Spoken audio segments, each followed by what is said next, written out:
This is the hinge here, spring loaded. So I press it down. This is where the lid sits into. This way the lid stays up. This is the bad one, which is broken on too, and it will not move. Cannot get it to move. So something's in here is jammed. It will not budge. You can see how it's bulging too. It will not budge. So I got replacements if they work. So I will go ahead and put those in. Alright, so I put some Lubriplate 105 motor assembly grease on here. That's what this white stuff is. Not the prettiest.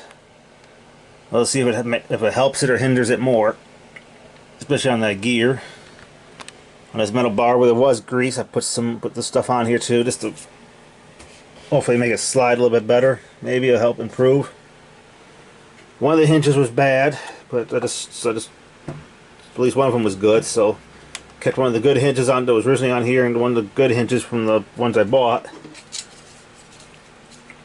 And see how that goes if it doesn't jam up on me.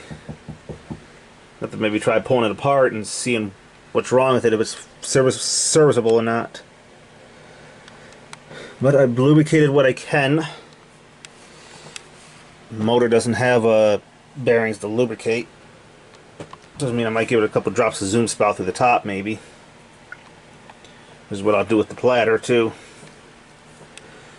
So let me put the cover back on this. We'll flip it upside down. I'll do a little bit of lubrication on that, and then change out the cartridge, and hopefully with any luck this thing will still operate. Alright, I think I got the 3345 part finally working.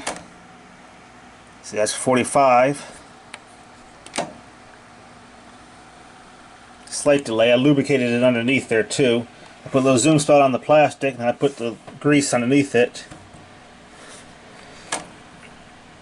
About as good as it's going to get. At least it shifts now. But this is back to not wanting to return, and I've adjusted that several times, so screw it. Just lift it manually. You gotta lift it manually? That's like manual labor.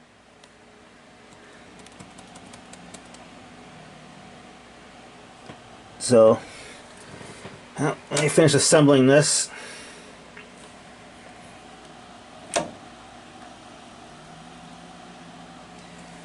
And we'll go from there.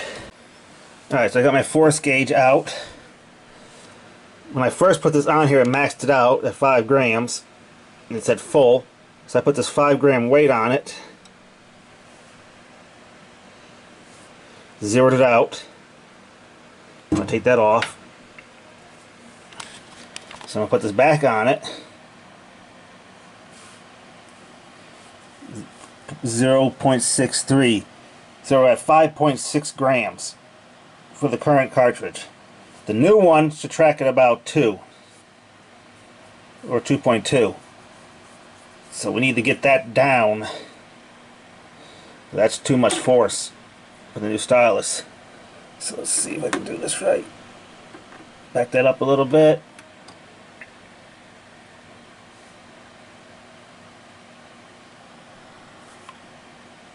Now like that. Turn this some more.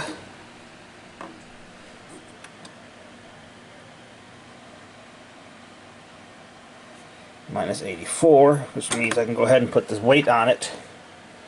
I can zero it out now. Now we're at 0. So I'll put you on it. Now we're at 4.10 grams.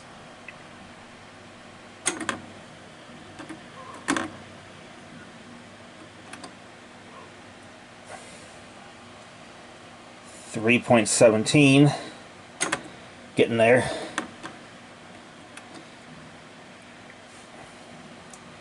$2.8.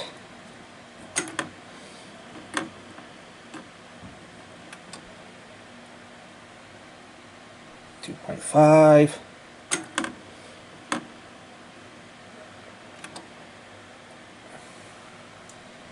2.16, good enough. Within the range. I'll double check the manual, but it seems that we're in the range now. I'll double check it again once I put the new new cartridge on it.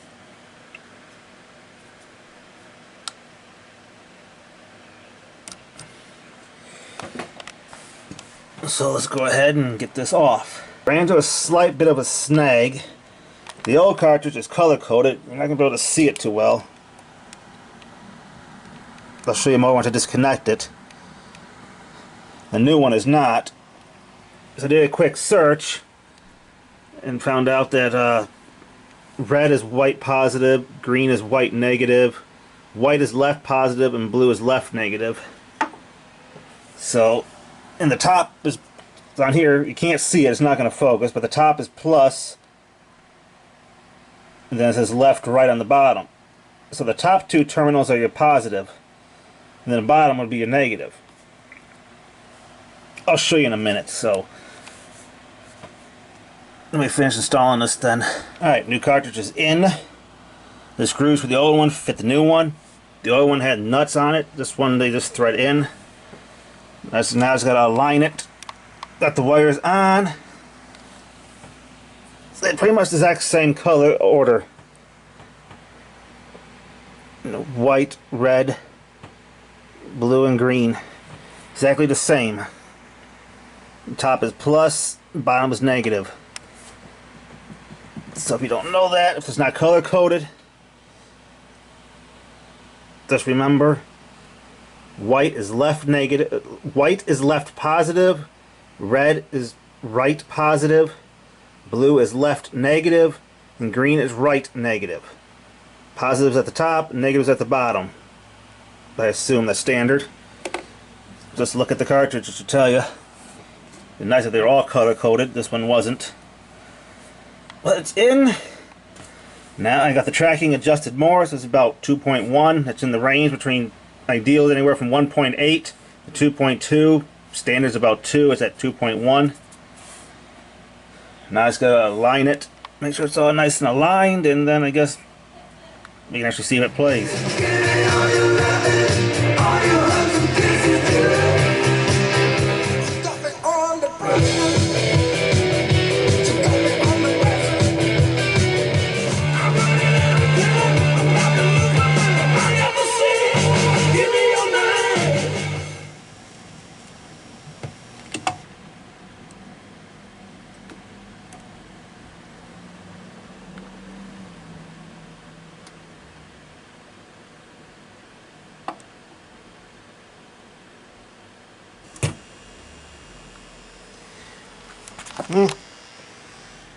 Not bad.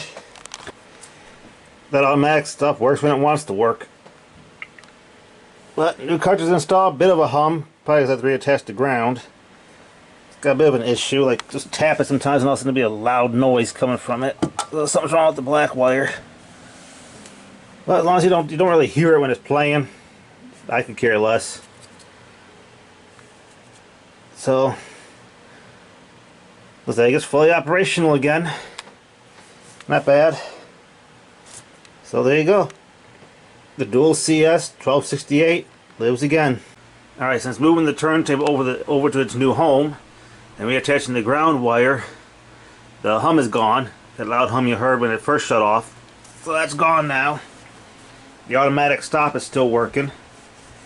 So it's probably just too much interference over here, and that's what was causing it. But for now it appears to be cooperating, so that's where it's going to stay.